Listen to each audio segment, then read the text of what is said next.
whether it's original sin or one of these other concepts, what would you say from your tradition is the most important aspect of that idea relative to economic exchange? What should we be the most aware of from these faith traditions with regard to economic exchange? Well, what is often indicated was in the previous panel and is generally ubiquitous in its observation about the market economy is the greed that can be the motivator and the goal in people's lives. But in addition to this greed, there's also invidia, and that is envy. And if you want to talk about the vice of free economy or capitalism, whatever you want to call it, you can't do that and be fair without pointing to the envy that is encouraged by socialist or government planning ideas. How often people encourage a hatred for the rich simply because they are rich, or the successful simply because they are so, or the attractive simply because they are attractive. This invidious attitude is every bit as corrosive and destructive to society. So I think what we need to do is balance these things in order to come to a right understanding of what we're talking about. To fight against this is to fight against the reality of the human condition, whether you want to call it weak or broken, fractured or marred. I think that broken is the right word. In the Old Testament, where we're told the heart is deceitful above all things and desperately wicked. And that's not a terribly ambiguous thing. And I think that counsels for us a certain amount of intellectual humility and a certain amount of moral humility first. Intellectual humility in that we probably can't know exactly how to organize society. So my favorite computer game is called Civilization. I don't know if you've grown up or if you played Civilization many nights, all night in high school playing Civilization. I was playing it on the plane this morning. You get $7 on your iPhone or something like that. I'm the Romans, okay? But I think often we think about, quote, running society, or organizing society, or doing social science as if we're playing Civilization, where we have a very well mapped out set of technological plans, where we decide what we're going to build in each city, where I decide, okay, I'm going to send this super tanker to Tokyo because I'll make the most money there, or I'll build bombers and battleships and all sorts of things like that. Without sort of stepping back and saying that's not how real societies work. Like, this is fun to do as a way of consuming a little bit of time, but the cognitive problem of social institutions is of a fundamentally different kind than this. And then when we think about moral limitations, here again, I think about Lord of the Rings, and I think about the presumption that we can be trusted with power. When I think about original sin, I'm very much with C.S. Lewis in this, and the original sin is so obvious as to, in a sense, not need comment.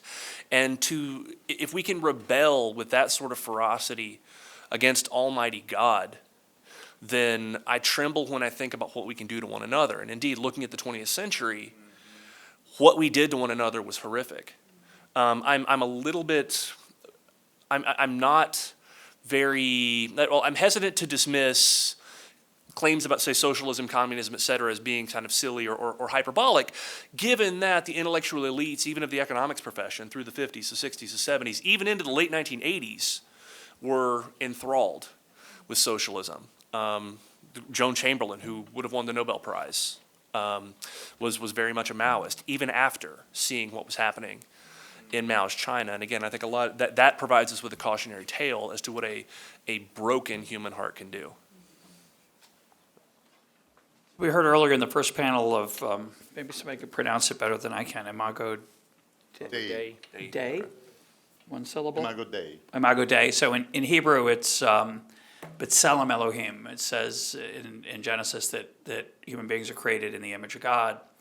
And the way I think about that, which is, there's a lot of things to unravel there, and the first panel had some very provocative, I thought, powerful ideas on it. But as an economist and thinking about exchange, I think it's incredibly important not to see each other as objects, and to remember that all of us are created in the image of God.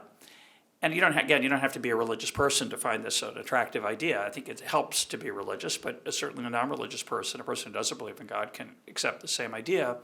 So when you get your coffee in the morning, you don't spend your whole time on your cell phone, and you look the person in the eye and you say thank you. When you get out of the Uber, which I did a couple times to get here and to get from the airport, I talk to the driver. When I get out of the Uber, I say thank you. I don't see the Uber as a driverless car. It may be one day, right? But right now it has a human being who's partially in that job for the pleasure of human interaction and not merely to serve me. They're happy to serve me. They're paid to serve me. But part of their reward, part of the pleasure, part of the satisfaction from interacting in a commercial way is that human contact. And we have a lot less of it than we used to, right? I'm on Amazon, I'm on Google Express, I'm ordering things through this extraordinary network of human cooperation that we've talked about today. But a lot of the time, it's the person who drops off the package at my door, it's the person who's at the wheel of my Uber car, and it's incredibly important. It's incredibly easy to see them as merely as not human, as not created in the image of God, of not having agency, of not having emotion, of not having a human soul. And I think the more we can recognize that, and it's very tempting, by the way, and in economics, it's evil that we teach our students to just maximize stuff. I think that's an incredible misunderstanding of what humanity is about. And we need to go back to the Adam Smith of the theory of moral sentiments, who understood this deeply. We interact with human beings. It's what makes our lives sing. It's not the stuff we get.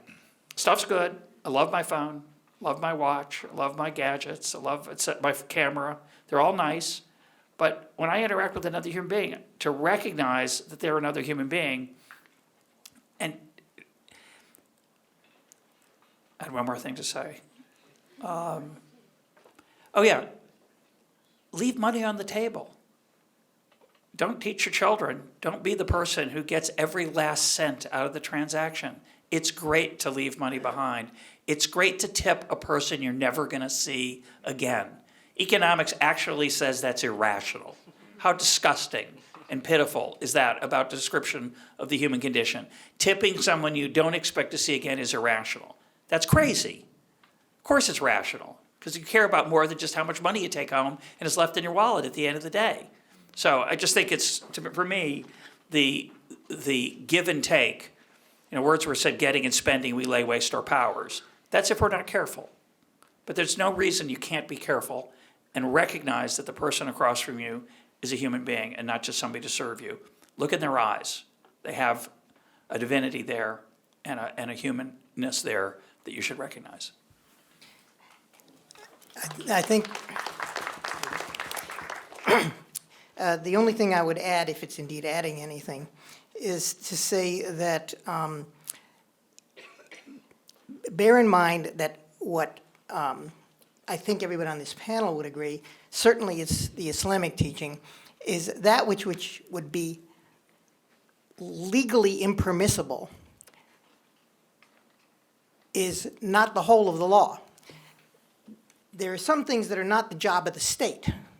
They can be the job of the civil society, especially the job of religion, to teach people the difference between good and bad, not necessarily the same thing as that which is just and unjust.